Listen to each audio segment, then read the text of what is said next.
Doctor reddish লেব শ্বেয়াৰটোত যদি আপোনালোকে heavy investment কৰিব বিচাৰে তেনেহ'লে কৰিব পাৰে, কাৰণ ই এটা ধুনীয়া পেটাৰ্ণ ফৰ্ম কৰি আহি আছে।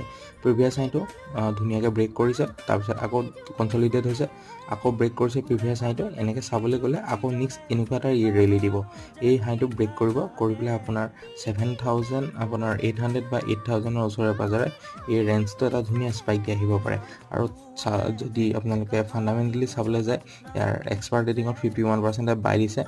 ইয়াৰ ধুনীয়া আছে, আৰু ইয়াৰ ধুনীয়াকৈ ডক্টৰ ৰেডিছ লেবে ৰাজত্ব কৰে আপোনাৰ ফাৰ্মা ইণ্ডাষ্ট্ৰিটোত, এইটো চবেই জানে। ইয়াৰ ৰেভিনিউ ধুনীয়া, প্ৰফিটটো ধুনীয়া হৈছে।